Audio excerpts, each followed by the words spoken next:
Hola, muy buenas tardes. Mi nombre es Samir Povea, estudiante de Psicología de la Universidad Reformada de séptimo semestre. Profesor Raúl Barreto, estamos abordando una temática en la materia Psicología Jurídica y Forense. A continuación, el tema principal son los tipos de delitos que hay. A nosotros nos asignaron el delito del secuestro. Hola, mi nombre es Lorena. El día de hoy vamos a hablar acerca del secuestro e iniciaré yo hablando acerca de qué es el secuestro.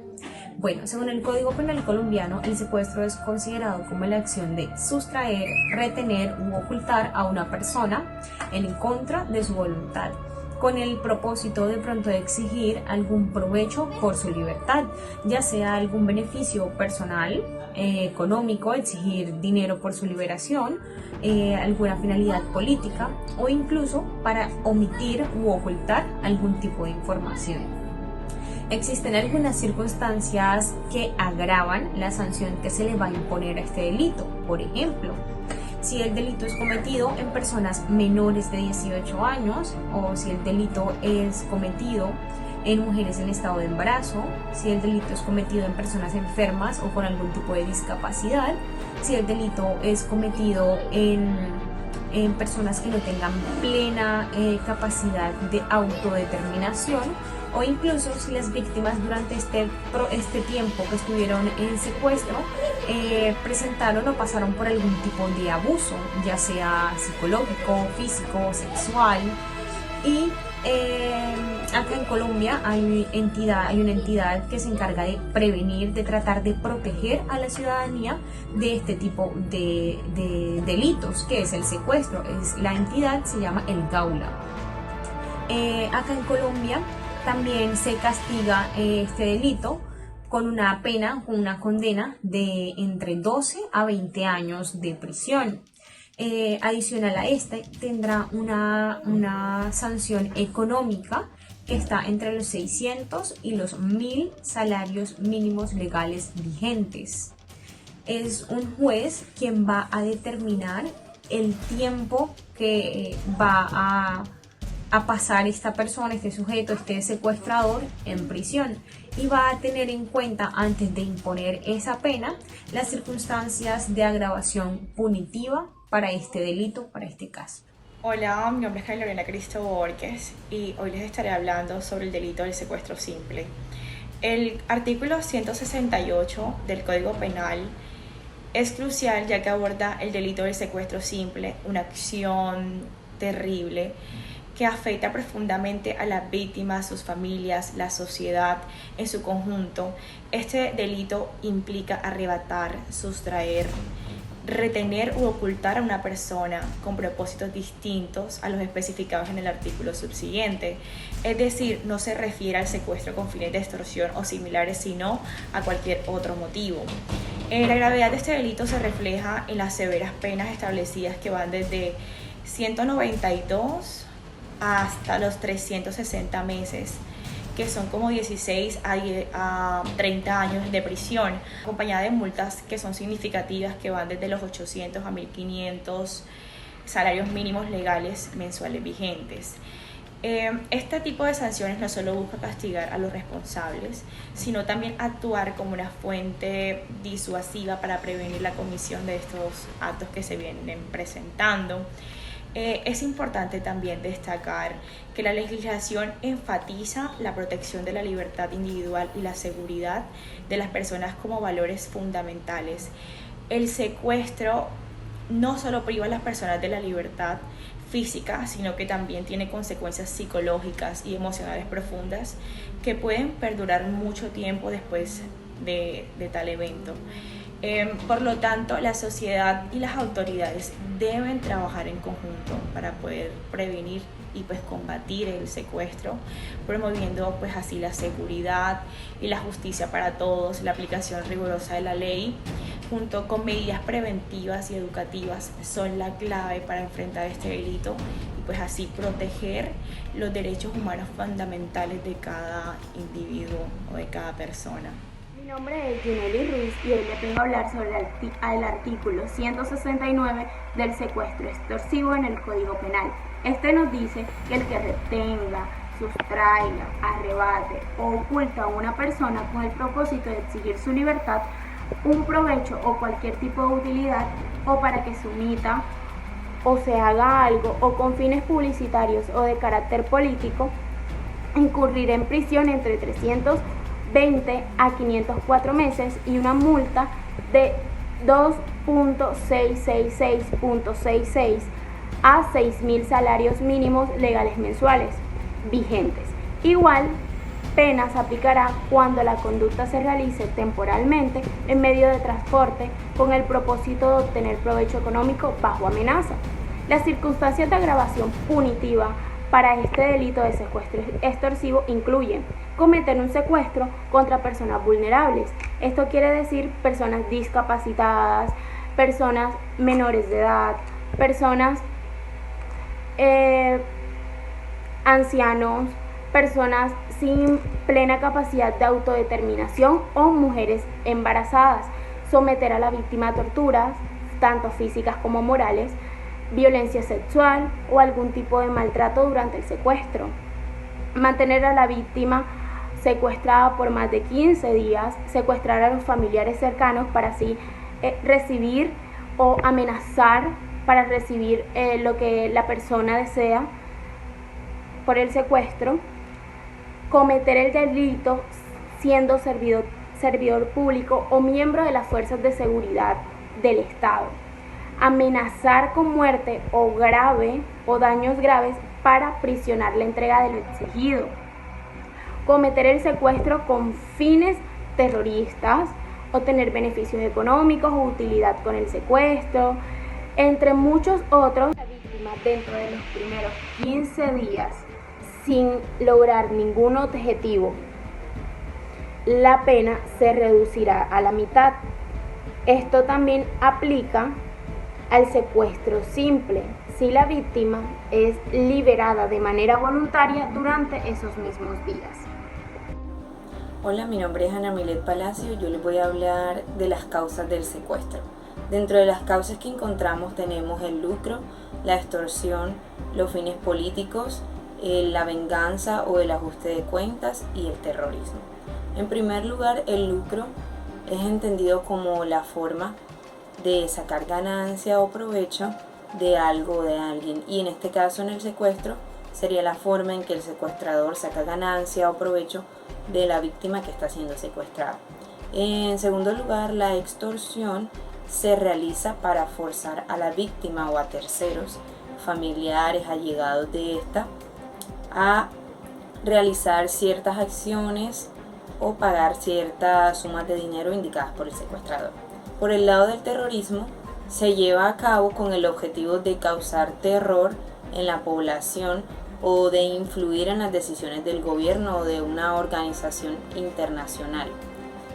En los fines políticos, el secuestro se realiza con el objetivo de motivaciones políticas, como forma de protesta o para presionar al gobierno a que cumpla con ciertas demandas.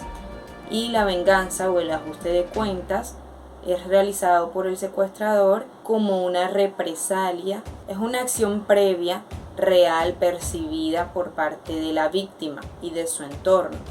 En el secuestrador es algo que ya había analizado previamente, como ya dije, es algo ya planeado y que va dirigido específicamente para esa persona que va a ser la víctima. Entre otras de las causas también tenemos los trastornos de la personalidad, que en algunos casos los secuestradores pueden llegar a sufrir de estos, los que influencian directamente en este acto de secuestro. Uno de los trastornos de la personalidad que resaltamos es el trastorno antisocial de la personalidad. Una de las características de este trastorno es la impulsividad, la falta de empatía, entre otros. Y este es el trastorno, digámoslo entre comillas, podríamos decir perfecto, para un secuestrador llevar a cabo el secuestro, valga la redundancia. Entre otras de las razones también encontramos el poder y el control. Lo podemos entender desde el punto de vista de que el secuestrador lo hace con el objetivo de sentir que tiene el poder o el control sobre esta víctima, y esa es su motivación principal para cometer el secuestro. Otra de las causas también puede ser los problemas psicosociales, debido a que algunos secuestradores en su infancia, en su niñez, pudieron haber pasado por traumas, experimentado abusos, y esto influye directamente en su comportamiento violento y delictivo a la hora de ejecutar el secuestro. Bueno, yo les estaré hablando sobre las personas implicadas en un secuestro. Esto se divide en tres protagonistas centrales. La víctima es la persona que más complicaciones puede tener en un secuestro, ya que está expuesta a muchos traumas causados por esta situación, que es una situación grave para una persona que puede experimentar malos tratos, puede experimentar abusos, situaciones de mucho estrés, mucha intriga. Estas personas también tienen un pensamiento negativo prolongado por mucho tiempo, ya que no saben si van a salir vivos de esa situación.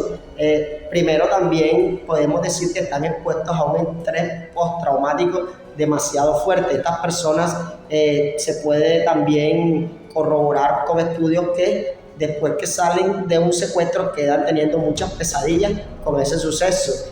También llegan a sufrir de ansiedad severa. Estas personas ya sabemos que no van a quedar al principio totalmente bien, ya que lo que experimentaron fue muy fuerte. Estas personas también, en su mayoría, tienen delirios de persecución, ya que pierden su confianza y a todo el mundo lo ven como un posible sospechoso. Estas personas tienen esa gran dificultad que en cualquier lugar se pueden imaginar que los están viendo, que los están siguiendo o que los están acosando. Al final también podemos ver que hay muchas personas que caen en una depresión por todo lo que conlleva este cuadro. Los otros protagonistas también de un secuestro es la familia, que la familia juega un papel muy importante, ya que la familia sufre una angustia también prolongada del no saber del futuro de su familia, de no saber si volverá a ver ese ser querido, y también son uno de los principales actores allí que sufren. Tienen unos niveles significativos de estrés, ya que no pueden conciliar el sueño pensando en qué le puede ocurrir a la persona. También se puede corroborar con estudios y casos de la vida real que son tanto los niveles de impotencia que presentan, que pueden presentar alteraciones o pueden perder el control por momentos. También hay un pequeño punto que se llama la culpa del sobreviviente. En este punto podemos ver que la persona, el familiar, se culpa de por qué su familiar está allá en esa situación y no él. Quisiera, como cuando uno tiene un problema y uno dice, quisiera estar yo en esa situación para que él no sufra. Entonces se sienten culpables de ellos no estar en peligro y su familiar sí. Los victimarios. Estas personas sufren varios trastornos. O sea, estas personas pueden tener personalidades con demasiados problemas. Primero presentan despersonalización. Esta despersonalización lo conlleva a que ellos no sientan ningún tipo de remordimiento hacia su víctima, no sientan pesar, no sientan compasión. La mayoría de estas personas que son delincuentes en su especie tienen trastornos de personalidad, tienen personalidades narcisistas, pueden tener tipos de personalidades que no son normales. También presentan una falta de empatía hacia su víctima que los hace ver como personas demasiado violentas.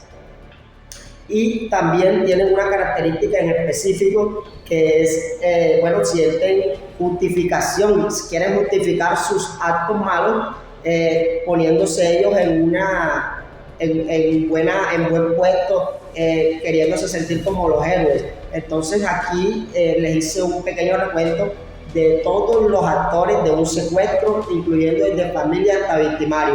Muchas gracias. A continuación vamos a voy a abordar una temática principal sobre un secuestro, sobre un caso en específico. Este caso es de una joven María muy exitosa que a altas horas de la noche iba saliendo de su oficina y fue privada de la libertad por un tipo llamado Juan. Este hombre sabía perfectamente dónde vivía María, a qué hora llegaba a su trabajo, dónde estudiaban sus hijos, y él fue organizando este tipo de acción por mucho tiempo. Mientras que la privó de su libertad, la llevó a un lugar remoto, inhóspito, donde María no tenía muchas comodidades y estaba sufriendo maltratos, abusos y no tenía buena alimentación. Este hombre le pedía una suma o un rescate millonario a la familia de María para poderla liberar. Mientras pasaban las semanas, pasaban los meses, incluso María aún seguía cautiverio y no tenían completamente información concreta de dónde estaba María secuestrada. Sabemos que este tipo de secuestro es un secuestro extorsivo, porque a través de este secuestro el hombre le pide dinero para poder facilitar su situación económica y de facilitar la situación de María. Tenemos que tener en cuenta todos los factores psicológicos, todos los factores biológicos que de pronto el victimario tuvo que haber tenido en cuenta para poder abordar esta situación, y también todos los factores psicológicos que afectaron a María, que están siendo expuestos en otra parte de este video para poder dejar en claro todos estos temas. Pero sabemos que este tipo de secuestro se llama secuestro extorsivo. A continuación vamos a hablar de uno de los secuestros más emblemáticos, más contradictorios, más impactantes en la historia de Colombia, incluso en la historia de la humanidad. El secuestro de Ingrid Betancourt, ex candidata presidencial de la República de Colombia. 23 de febrero del 2002 privan de la libertad a la candidata en ese entonces a la presidencia Ingrid Betancourt por una sorpresiva que le hizo la guerrilla de la República de Colombia. Cuando le dijeron: Ingrid, usted está secuestrada por la guerrilla de Colombia. Eso fue algo muy impactante, relataba la ex candidata y la afectada, en este caso Ingrid Betancourt. Cuando Ingrid fue secuestrada, la guerrilla publicó una foto donde ella se encontraba en un muy mal estado. Las imágenes son muy fuertes, en donde Ingrid estaba sentada y contó que la guerrilla la amarraba por el cuello y la obligaba a comer en el suelo. Fue impactante para la sociedad, y no solamente para la sociedad colombiana, para el mundo entero. Ahora, ¿cómo nos podremos imaginar qué sintió Ingrid Betancourt, qué sintieron sus hijos y qué sintió su familia? El pueblo colombiano estaba pasando por uno de los sucesos más impactantes en la historia. Ingrid fue privada de su libertad alrededor de 6 años, incluso un poquito más. En el 2008 aproximadamente hubo una operación que se llamó la Operación Jaque, considerada la operación más exitosa de todos los tiempos, en donde las personas del gobierno fingieron un desmovilizamiento sin armas y sin nada, en donde se encontraba Ingrid Betancourt, para liberarla. Fue un acuerdo impresionante, pero una astucia más impresionante del gobierno, con fuerzas extranjeras evidentemente. Y la Operación Jaque dejó libre a Ingrid Betancourt sin ni siquiera gastar o tomar un sola arma en el 2018. Fue la operación más exitosa de todos los tiempos. Cuando Ingrid fue privada de la libertad, estaba en muy malas condiciones. Dijo que recibió muchos maltratos de la guerrilla que una persona jamás podría llegar a imaginar o a resistir.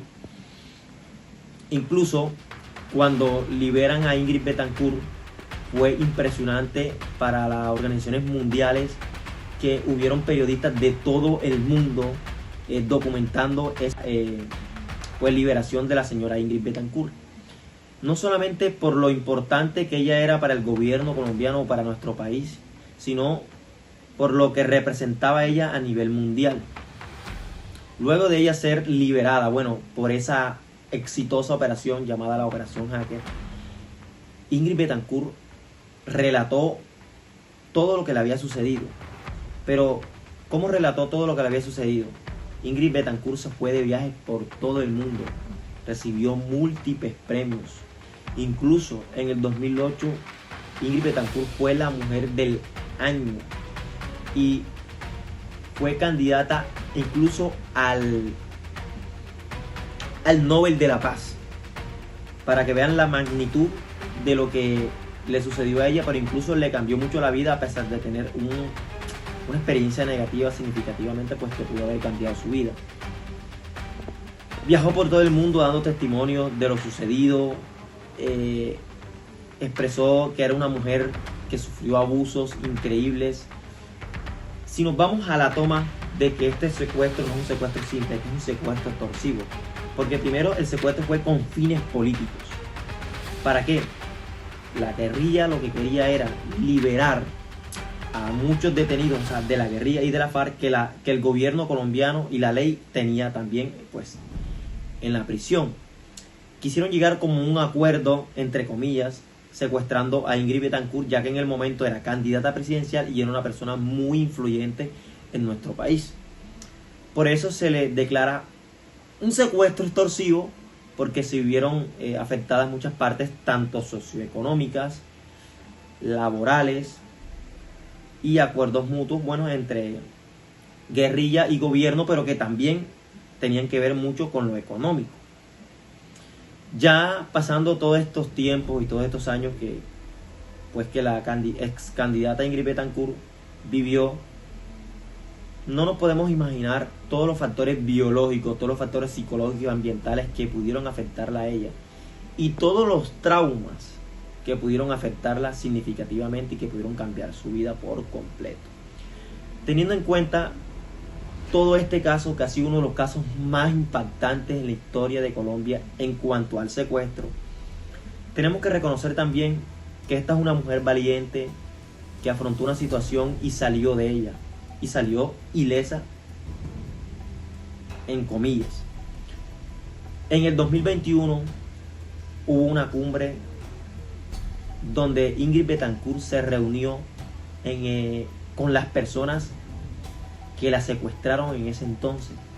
Intercambiaron palabras, se pidieron disculpas, se pidieron perdón. Fue algo impactante que hubo en esa reunión o en esa sociedad, y ella comentaba que los había perdonado y de que pues estaba dispuesta a seguir contribuyendo por la sociedad colombiana. Ya para terminar, ahora en el 2021, terminando ya lo que es todo el secuestro y abordando toda esta temática, ella tenía propósitos nuevamente a lanzarse a la presidencia, pues quedó en las encuestas, pues no le fue muy bien.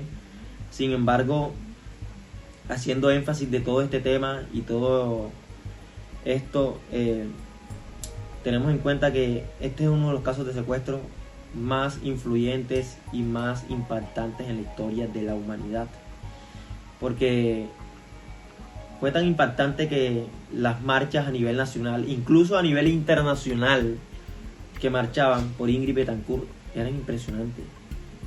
Cómo pedían la libertad de esta señora, pero no solamente pedían la libertad porque era Ingrid Betancourt, porque era una mujer, no.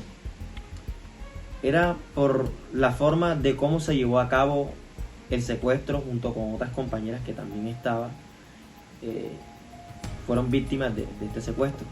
Las familias expresaron durante más de 6 años que vivieron noches impresionantes, que no dormían, no tenían vida.